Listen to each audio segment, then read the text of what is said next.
My name's Gary Schotten, and I'm here as a part of Inspiring Better Business. One of the questions asked in our discussions with foreign groups and on a call to a developing nation was, what do I do about insurance? How can I afford insurance? And this is a big subject. I mean, this is a very sensitive subject to me, especially in my first business, the trucking company with moving and storage, and even now with my current business. Currently, I have a business with about 50 employees, and we do somewhere around $9 million a year in sales. And guess what? I have a real expensive insurance bill every month and every year. And it really hurts me to have to pay this insurance. Now, my previous business was similar.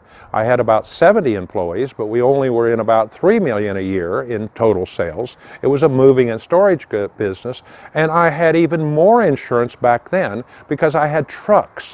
When I had trucks that are driving on the highway, big trucks, the biggest trucks you could have, one of the insurances was liability, covering the cost of an accident in case one of my workers made a mistake. Man, that was expensive, really expensive. I just dreaded paying insurance. Well, let's talk about the insurance. First of all, when you say the word insurance, there are so many different kinds of insurance. I've got to kind of group them together.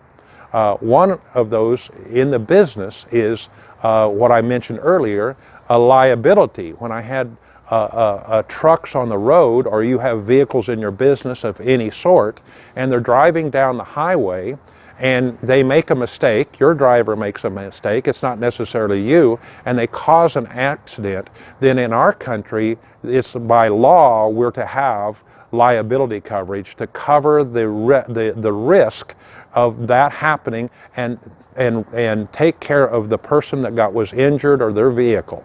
Now, we have some minimums if you're just driving your own personal car. But when I have a company, I have to have fairly high limits, which creates quite an expense to me, but it's something that the law requires. The law requires a minimum, but I would add extra to be sure that I'm protecting myself proportional to the risk, and it's always a judgment call. If you have a vehicle, you might determine that you would need what's called comp and collision, so the liability covers the other person, but what about your car? Well, if you're driving an older car and you don't have a lot of money tied up and it's not required by law, that's one I might skip. In fact, when I was in those positions with inexpensive cars, I didn't actually have what would be comprehensive and collision insurance on my vehicles. Well, let's go on. When I have workers in our country, we're required to have what's called workman's compensation insurance. There's no option. If I'm in business and I don't do that, I'm actually breaking the law. That's proportion to basically the risk of the worker and what classification they're working in. And so I have to pay that. Now, when going on here, I have also insurance that I provide for a major part of the cost for health coverage. Health coverage is almost expected for the kind of business I have, and my workers, I want to have good workers, and if I don't offer health coverage, it's almost impossible for them to obtain that coverage on their own.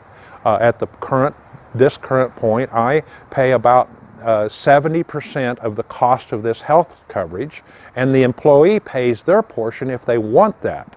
I have to offer it. In our case, we require it, but they have to choose what level of coverage they want.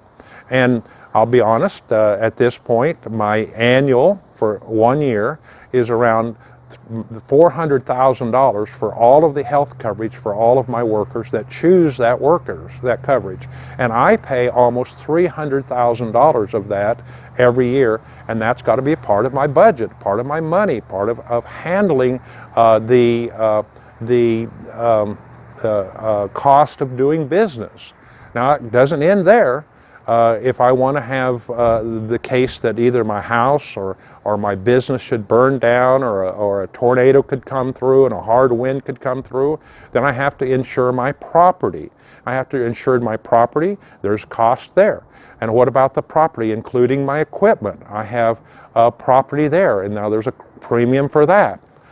It just seems to go on and on and on.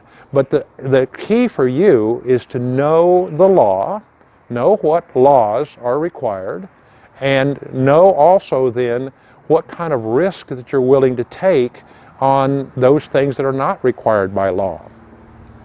I'll give you yet another one. In my early days, I had a family, small children and my wife, and I needed to have life insurance. Well, that's insurance again. I felt responsible that if something should happen to me, that I wouldn't want to leave them in a great problem and not have life insurance. Now, as I'm getting older, I'm debating to drop that because there's not anyone depending upon me. And I will start dropping, and I do lower my insurances as the risk is diminished. In your case, you might be a young couple with 3 or 4 children. You might decide and I suggest that you provide some provision for your children and your family just in case that something happens to you.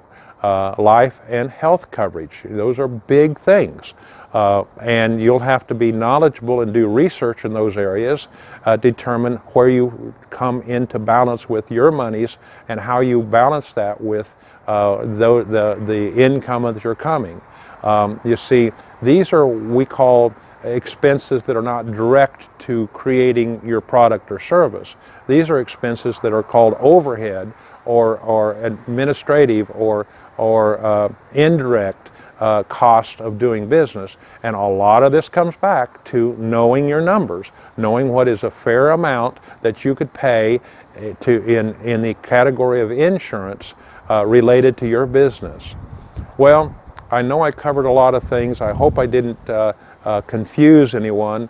I'm sure I left out at least 1 or 2 insurances that I didn't intend to forget, but it is a problem. I had the problem when I was getting started of hitting what's called the minimum. I would need some basic insurance by law, but then I was so small, but they would slap on a minimum charge that I couldn't even get the coverage without paying for more than I needed.